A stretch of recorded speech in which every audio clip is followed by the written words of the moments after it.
In this video, we're going to talk about staying the course and why it's the number one thing that you can do to ensure your long-term success as a investor or a business person, especially in the, Pokemon or collectibles arena, I guess you could call it. So, when I came in, during the panorama, right, the first boom, I guess, I I can empathize right now with like the way that a lot of people are feeling because over the past couple of years, like so many people have come into the hobby, right?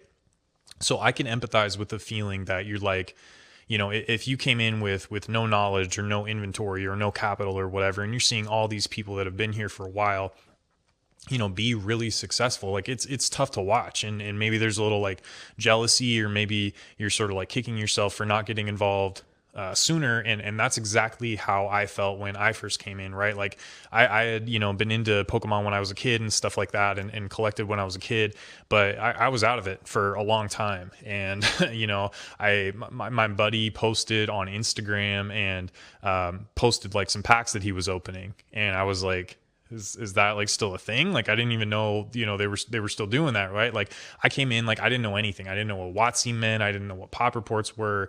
I didn't know I didn't know anything, right? I had I had no collection, right? I had like no childhood collection. Like I came in with no inventory, and I saw all these people that had been here for a long time. Maybe they'd been here since, the first Pokemon Go boom in 2016. Maybe they've been running a business for like even longer, right? And I saw all these people see this like life-changing wealth effectively overnight be created because they'd been involved, right? They'd been collecting, or they'd been running businesses and building up inventories in the space. And just because the market sort of exploded and the price of everything went up, all the inventory that they were sitting on 10x or whatever, right? And created this insane amount of wealth for all these people.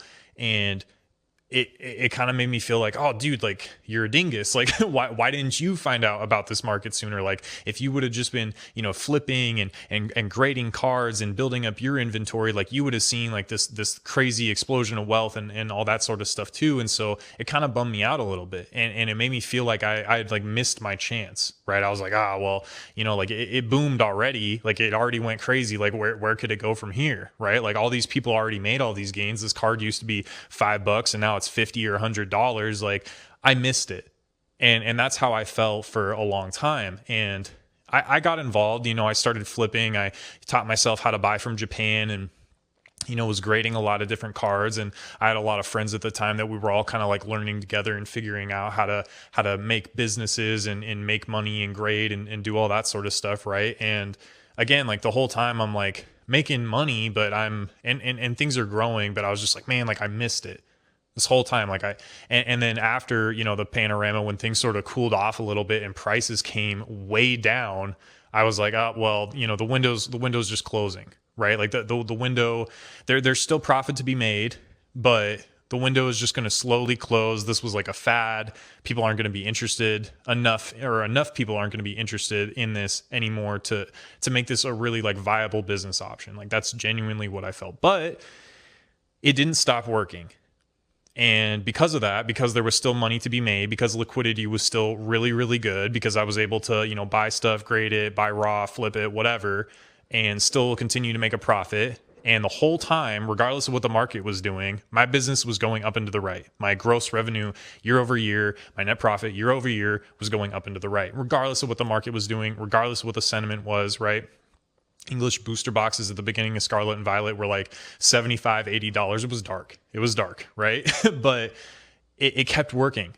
So I kept going, and I kept going, and I kept teaching myself different things, and I kept learning, and I kept, like watching content and talking to people that were, bigger businesses in the space, and trying to make as many smart decisions as possible, and making plenty of dumb decisions along the way as well, right? And buying stuff that went up, buying stuff that went down.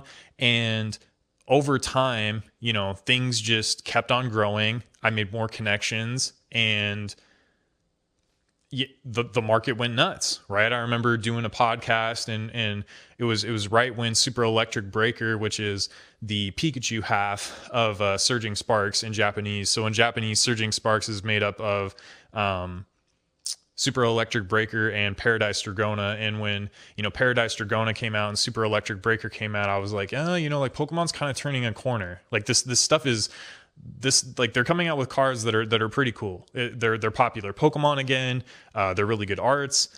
I think the market's going to start shifting. And right around that time, 151 Charizard started going crazy. Some of this other stuff started going crazy. And I would say that was right around the time when like this next boom, which I think that we're still in, like that's when it took off. Right. And this whole time again, like I just never stopped. Right. Even when Crimson Haze came out, right, I was grading Greninjas.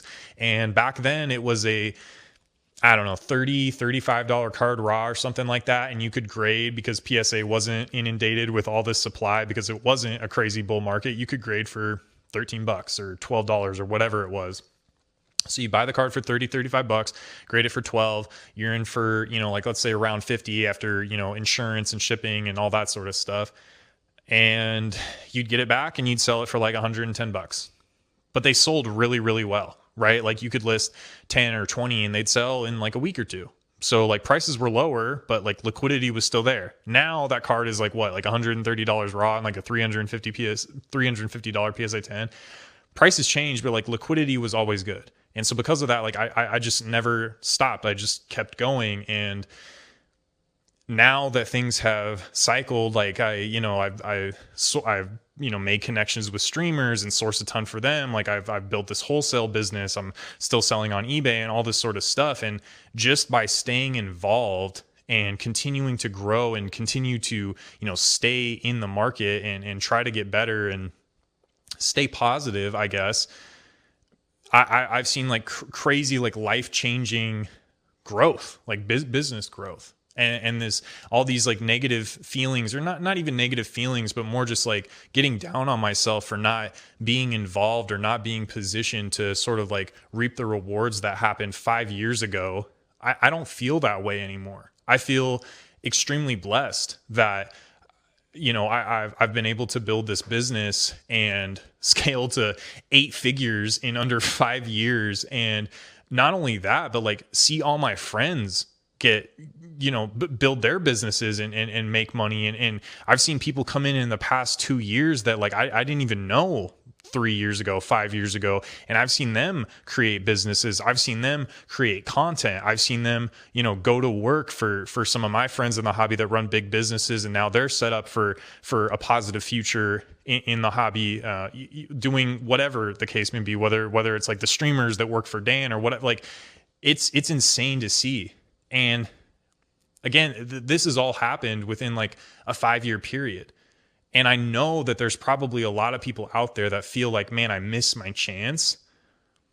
But the key to being successful here is really just staying involved. And it's tough, especially when everybody on YouTube is negative and, you go to your card store and people aren't happy, or you go to like a local card show and things are slow and prices are down and liquidity isn't great, or whatever the case may be. But this market is, it's like a mechanical bull competition or something. Like there's always going to be something that happens that tries to like throw you off the mechanical bull. But like, if you just hang on, like that's how you win. Right. And it's kind of like working out or something. Like you want to make this big change. Like you want to see growth in your life and you're like, all right, well, I need to lose 5 pounds. So you go run for 45 minutes on the treadmill or something like that.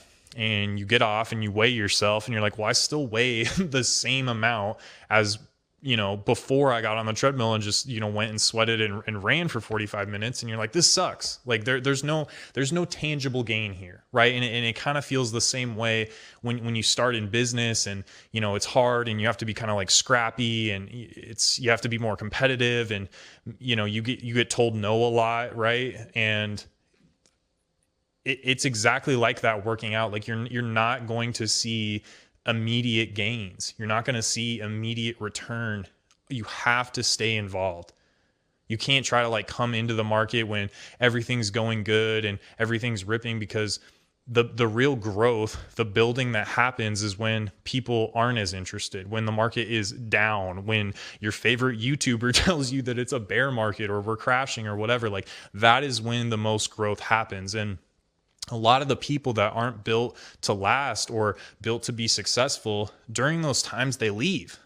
And the customers don't really, like the people that are interested in the hobby, like they don't. And in fact, like the Pokemon brand, like the Pokemon company, like they're always getting more and more people interested in their brand, interested in their IP. Like year over year, if you zoom out, like maybe card prices are down, but like the brand of Pokemon is continually attracting more and more people to be interested in the brand, whether that's like the cards or the video games or the TV show or whatever, it doesn't matter. And so what ends up happening is like all these people leave, and it opens up all this market share, and market share is continually growing because the biggest, media franchise in the world, Pokemon, is continually like doing all this stuff to get more and more customers, more and more people interested in the brand, in their products, right? So all these people leave when the market is down, and that creates opportunity for you to sort of like accrue market share. They leave, they fall off, they don't want to be involved anymore. Fine. You come in, you take that market share, you take their customers, because you are somebody that's going to stick around for the long term and build for the long term and has a long term mindset. And that's really all it is. And, I know a lot of people will kind of like make fun of Rudy and say that he says like the same thing every video, right? And he's like, guys, and he'll just pick like any magic booster box or collector box or any Pokemon booster box and be like, like people used to laugh at me when I tried to sell them it for 90, and now like I just checked TCD Player and it's a $350 box, and like if you just stay the course and all that kind of stuff. And people don't want to hear that when they're brand new. People don't want to hear that when they haven't been here for a long time, because they want change immediately. Like they want to see their situation, maybe their financial situation, like drastically change right now. And it's tough when you see all these other people be successful and you're not really experiencing that same sort of success. You're not experiencing those same sort of gains because like maybe you don't have like an investment position in Pokemon. Maybe you don't have a collection. Maybe you don't have an inventory, whatever. And comparing yourself to others isn't healthy for sure. But again, the only way that you get to the point that you want to be at is just staying involved. And so looking forward in 2026, it's the 30th anniversary. The market is really strong right now. Crypto's doing pretty good. Stocks are doing pretty good. I really think that this is going to be a good year for the hobby. And I look out at like all these other TCGs that are like not crushing it, but there are so many more TCGs that are taking little bits of the market share and taking people's money, right? That didn't exist 5 years ago. Like 5 years ago, it was just like Pokemon, Magic, and Yu-Gi-Oh, and then like MetaZoo or whatever came out for a little bit, and like we all sort of saw like what happened with that. But now, I mean, there's like Gundam and Star Wars and One Piece, and like One Piece seems to be like dethroning maybe Yu-Gi-Oh as like one of the top 3 TCGs in Lorcana, and like there's so much more money in the collectible space. There's so much infrastructure. GameStop is making it so that you don't even have to have a PSA membership to grade anymore. Like, dude, when I got in, CGC wasn't grading cards.